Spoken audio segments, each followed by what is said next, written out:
Hey, this is Stephen Platinum, your friend in wrestling, with Platinum versus Raw, the June 22nd show, 2020. How was the show? Well, a lot of it was infinitely forgettable, but a promo by Edge that you're definitely going to want to check out and find on its own, if not to watch through the whole show. To see, we open with a package setting up some of the things we're going to see tonight, closing notably with the Dominic Mysterio versus Seth Rollins thing that happened last week, and apparently that's going to be our main event of sorts. The last thing that happens on the show is going to be Rey Mysterio returning to Raw and confronting Seth in some way, shape, or form. We're also informed that this is Championship Monday, which means a bunch of titles are going to be defended. We'll see what kind of needle moving that does as far as ratings. We open the show with Drew McIntyre coming to the ring, and then Dolph Ziggler comes to the ring, who apparently is going to be on Raw now. And Dolph Ziggler challenges Drew McIntyre, who accepts the challenge to make a match at Extreme Rules, which is about 3 weeks from now. We're going to have Asuka versus Charlotte. Asuka, who's never picked up a big win against Charlotte. I would suspect that it's going to happen tonight, as much as they keep talking about it. Nia Jax is to the ring, and she's mad. She says it's not fair that she's not getting a match. Then we go to commercial. And in the first commercial break, we hype up NXT, where there's a triple threat match for the North American title. The winner of that will go on to face Adam Cole on the July 8th edition of NXT in a title versus title match. And by the way, I got a question about that from Ask Platinum number 3. So if you want to check that out, please feel free. Come back from commercial. Nia Jax is in a chair. It's just not fair. R-Truth comes to the ring, which is a fun little segment, potentially. Cuts a promo about Akira Tozawa. The ninjas come out and chase him. Okay. And then Charlotte Flair comes out. The both of them engage in some talk. This is terrible. The premise, Charlotte Flair, she's riding on Rick's coattails, and no, I'm not. And they start hitting each other and they get pulled apart. So, further tells, clearly Charlotte is probably going to lose. I have in my notes here, Charlotte's going to lose to Asuka and go into a thing with Nia Jax. Okay, I'm all for that if it happens. It's just weird that they're foreshadowing it to this extent. But I'm happy to see them doing some sort of continuity work and laying foundations for things to happen later. We have an interview with the Street Profits and the Viking Raiders, who are again in this heatless exchange where they're the Viking Prophets, but no, we're going to have this match. And then they both leave, and then Zelina comes on the scene and smiles. So my predictions here in my notes is they're going to have this match, and then of course Angel Garza and his partner Andrade are going to attack. Hopefully they let them have a match with a clean winner so we can move on with our lives. That's my hope. And we go to commercial, and we haven't done anything for a match in the first 30 minutes of this show. My kids, who have to suffer through Raw with me, though they tend not to watch it, they tend to do other things, both agree vehemently that Raw is way too long. But I think more than just being way too long, it's just not worth the 3 hours of your time. That's the main issue. All right, we come back from commercial. We got Viking Raiders against Street Profits in our first match. Yay! There is an amazing spot where one of the Street Profits goes over the top rope with a flip and a somersault, gets caught before he can finish the Hurricane Rana part, picked up and powerbombed onto the partner. Really sensational move, really fantastic. I just can't take away. Normally I don't go blow by blow in these matches, but I cannot deny that that spot was incredible. And then we go to commercial, where we promote SmackDown. So the match still isn't over. Then we come back, we have this spot where everybody's cartwheeling. Just garbage. Who agented this match and allowed this? It really just took away from the power of what we saw earlier with that incredible spot. Instead of having this feeling that we're ramping up this competition to come to a finite point, we just have a match. The Street Profits win the match, and the last splash is spectacular, so they notably show it a bunch of times.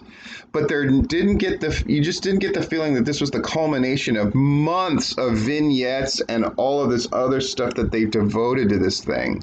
It really just didn't feel like it hit it.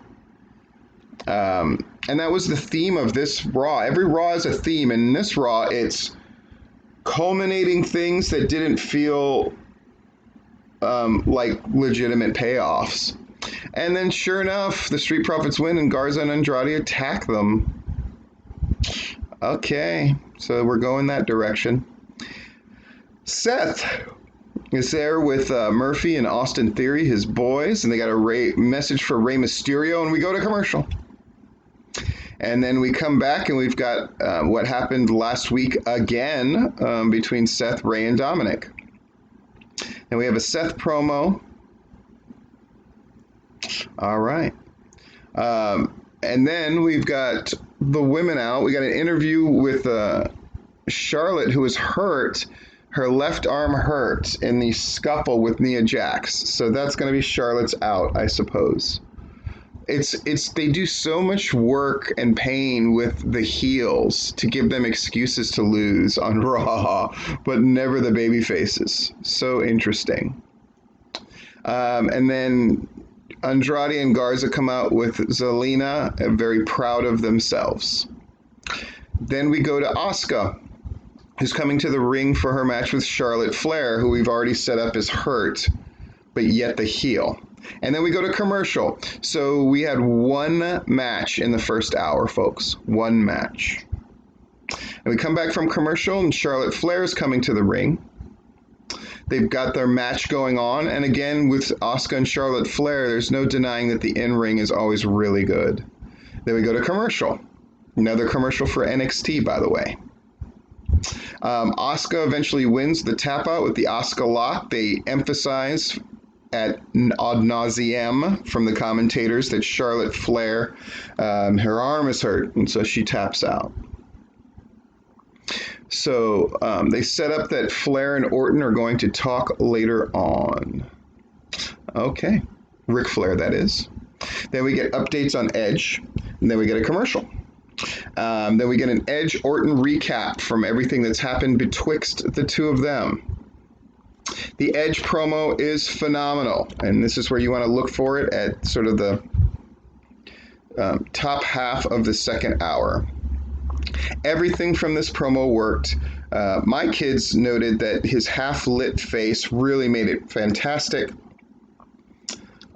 Really looks great. Then an interview with Orton. I don't know if I would have stuck this here. It seemed to take away from things a little bit, but I understand you got to give Orton his thing.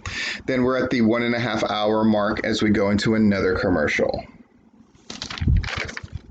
So 1.5 hours, we've had 2 matches on the Night of Champions or the Champions, whatever. Charlotte is attacked from Nia Jax as we come back from commercial. By the way, the Charlotte-Asuka match was another one that felt like it was this long time building. Will Asuka ever beat Charlotte? And then she does, and they've completely taken away from the moment. So we've had 2 things that were long time in coming.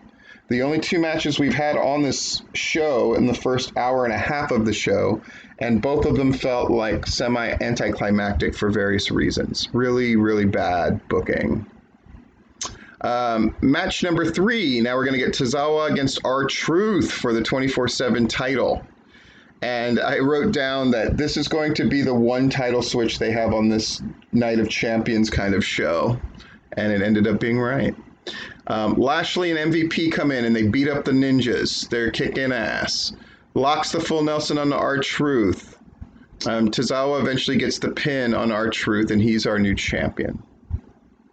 Okay. Interview with Natalya.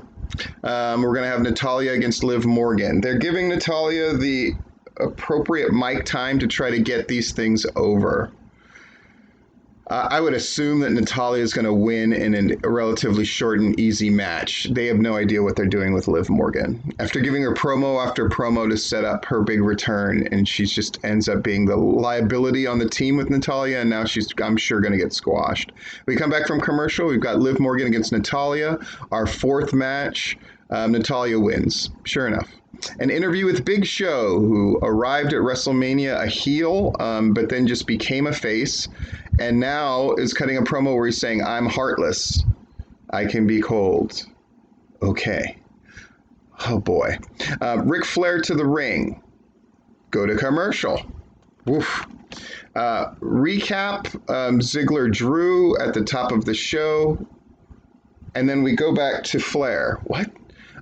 Flair's talking, Randy Orton talks, Big Show talks.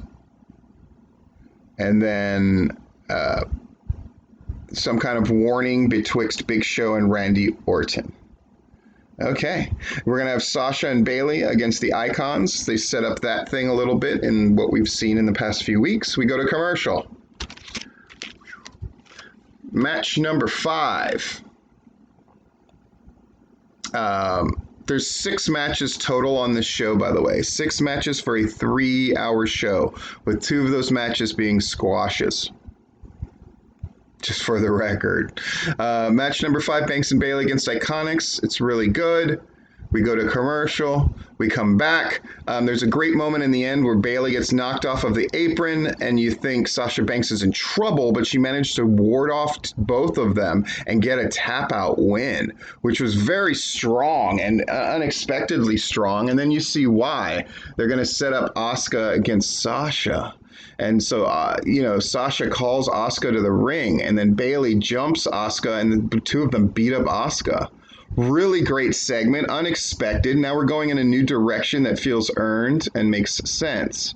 And they blew off the Banks Bailey versus Iiconics things definitively, and they used it as a way to elevate Sasha Banks. Really great. I really like this segment. This and the Edge promo were the highlights, most definitely. We have an interview with MVP and Lashley. We go to commercial. We come back. We're doing the VIP lounge. MVP with Apollo Crews, trying to talk Apollo Crews into his side. Apollo Crews getting better and better on the mic with a really strong performance, saying, you weren't there when I made this climb up. I don't need you now. Shelton Benjamin comes out. They're going to have their match. Go to commercial. We come back. Apollo Crews gets the win, definitive win, which is really great. Then we go to commercial. Apparently, we're setting up Apollo Crews against Lashley eventually, I would assume. We go to commercial, and we come back for our last segment. Ray's there with Dominic. Seth's there with the Disciples. Fight. It looks like we're going to push Dominic's eye into the stairs, but then Alistair and Humberto come and save us from that. So we had a lot of brawl. Seth and his Disciples managed to get the upper hand, and then Alistair and Humberto at the last minute make the save. All right, and that was Raw.